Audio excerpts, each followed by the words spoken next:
Hello everybody दोस्तों, आप सभी का स्वागत है मेरे यूट्यूब चैनल पर। मेरे चैनल को सब्सक्राइब करें, वीडियो को लाइक करें, दोस्तों के साथ शेयर कर लें। चलिए दोस्तों, आज हमारा भारतीय अर्थव्यवस्था बुक जो दोस्तों यूपीएससी से लेकर छोटे से छोटे एग्जाम तक के लिए बहुत महत्वपूर्ण बुक है। इसके लिए दोस्तों महत्वपूर्ण नोट्स में लेके आया हूँ। रमेश सिंह के बुक है दोस्तों यूपीएससी सिविल सर्विस की, उसे और अन्य सभी बुकों को मिलाकर मैंने भारत की अर्थव्यवस्था के संबंधित परिचयों को आज मैंने कुछ महत्वपूर्ण नोट्स बना के लेके आया हूं जो अब हर परीक्षा में अति महत्वपूर्ण रूप से पूछे जाते हैं। तो चलिए वीडियो को करते शुरू। अर्थव्यवस्था का परिचय भारत की अर्थव्यवस्था बुक में। दोस्तों अर्थव्यवस्था, इसमें दोस्तों अर्थव्यवस्था को कहते हैं इकोनॉमी, ठीक है। अब दोस्तों इकोनॉमिक्स का मतलब होता है अर्थशास्त्र। अर्थशास्त्र दो शब्दों से मिलकर बना है, अर्थ प्लस शास्त्र। अर्थ का मतलब होता है धन से संबंधित एवं शास्त्र का मतलब होता है दोस्तों अध्ययन। अंत धन से संबंधित अध्ययन को दोस्तों क्या कहते हैं? अर्थशास्त्र कहते हैं। अर्थशास्त्र का पिता कौन है मित्रों? Adam Smith. एडम स्मिथ को माना जाता है। और दोस्तों इसकी प्रसिद्ध पुस्तक का नाम है द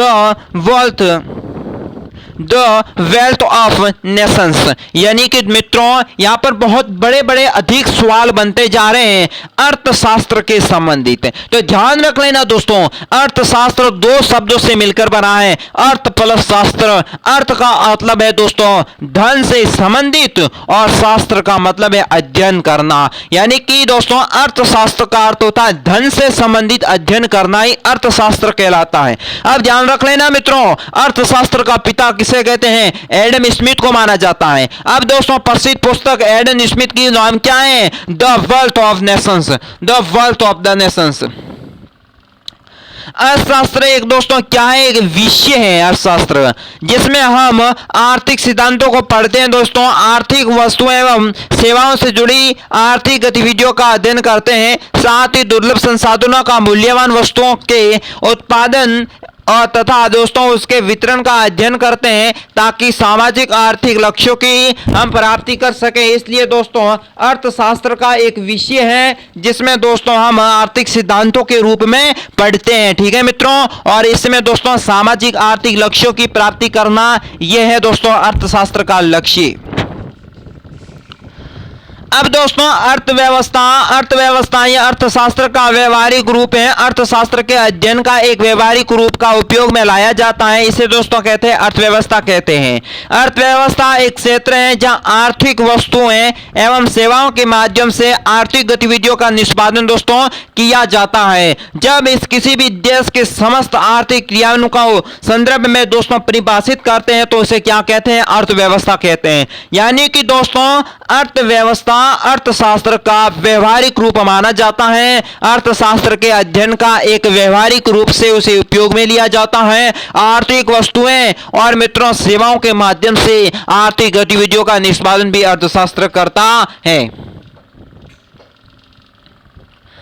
अब देखिए दोस्तों अर्थव्यवस्था के प्रकार। फर्स्ट प्रकार है पूंजीवादी अर्थव्यवस्था। पूंजीवादी अर्थव्यवस्था में वस्तु और सेवाओं के उत्पादन के साधनों पर बाजार निजी का नियंत्रण होता है दोस्तों। मूल्य का निर्धारण बाजार के आधार पर मांग या मांग पर वो दोस्तों पूर्ति पर निर्भरता करता है। बाजार मूल्य प्रणाली भी दोस्तों इसे कहा जाता है। यानी कि अर्थव्यवस्था के प्रकार में पूंजीवादी अर्थव्यवस्था को बाजार मूल्य प्रणाली भी दोस्तों कहा जाता है। पूंजीवादी व्यवस्था में निजी क्षेत्र का प्रभुत्व होता है। सरकारी हस्तक्षेप सीमित या प्रतिस्पर्धा की नीति को अमल में लाया जाता है। पूंजीवादी अर्थव्यवस्था में विशेषज्ञ दिखाता है सरकारी नियमानुसार रूप से केवल नियम बनाती है। इस अर्थव्यवस्था को सुचारू रूप से दोस्तों नेतृत्व तो होता है, परंतु पूंजीवादी अर्थव्यवस्था के केंद्र में सदैव उत्पन्न होता है मंदी एवं दोस्तों आर्थिक विषमता जैसी समस्याओं का सामना करना पड़ता है। अधिकतर विकास देश इसे अपनाता है। यानी कि दोस्तों ध्यान रख लेना अर्थव्यवस्था सुचारू रूप से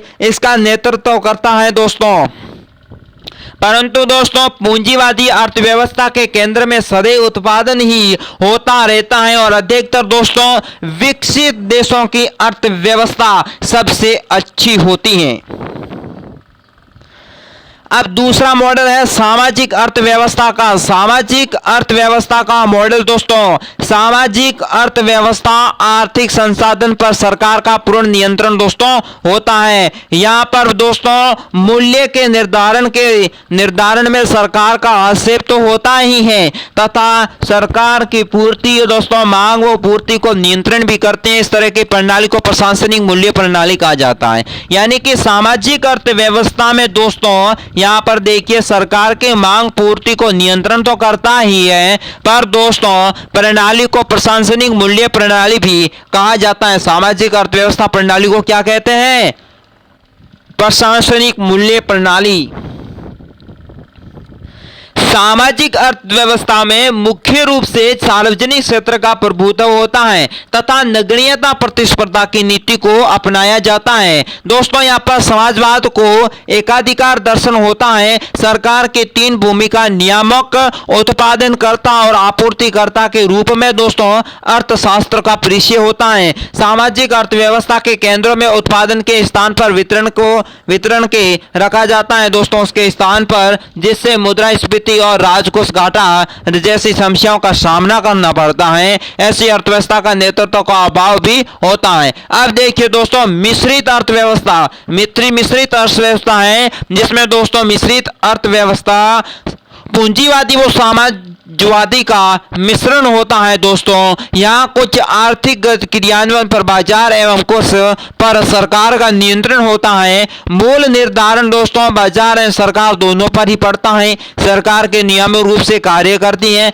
वर्तमान समय में भारत के मिश्रित अर्थव्यवस्था लागू है। यह अर्थव्यवस्था कम विकसित और दोस्तों विकासशील देशों में दोस्तों अधिक प्रचलित होती है। अब देखिए दोस्तों बंद अर्थव्यवस्था। बंद अर्थव्यवस्था क्या होती है? बंद अर्थव्यवस्था जिसका आयात व निर्यात नहीं होता है बंद अर्थव्यवस्था कहलाती है। इसे साझा किया जा सकता है देश में अपने समक्ष, उसे न तो किसी निर्यात करना पड़े न ही आयात करना पड़ता है दोस्तों, वो देश बंद अर्थव्यवस्था में आता है। इस तरह के बंद अर्थव्यवस्था को वास्तव में लागू कर पाना किसी भी देश के लिए व्यवहारिकता नहीं है, परंतु फिर भी कुछ देशों में जहां आयात और निर्यात नगण्य के बराबर होता है पर यहाँ पर लगभग बंद अर्थव्यवस्था पाई जाती है। जैसे नॉर्वे और ब्राजील में दोस्तों बंद अर्थव्यवस्था अपनाई गई है।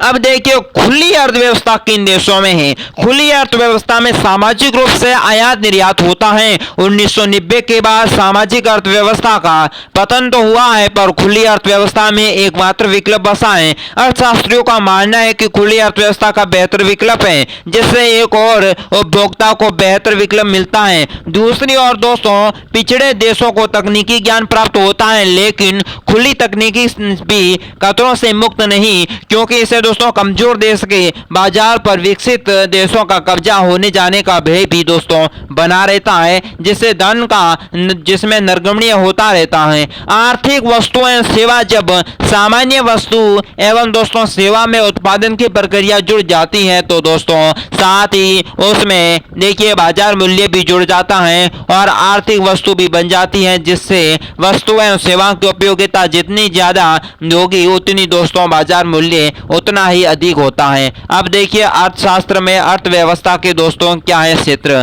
प्राथमिक क्षेत्र। प्राथमिक क्षेत्र में वे क्षेत्र आते हैं जो प्राकृतिक संसाधनों के कच्चे माल के तौर से प्राप्त करते हैं। प्राथमिक क्षेत्र में कौन आते हैं मित्रों? प्राकृतिक संसाधनों को कच्चे माल के रूप में तैयार करते हैं।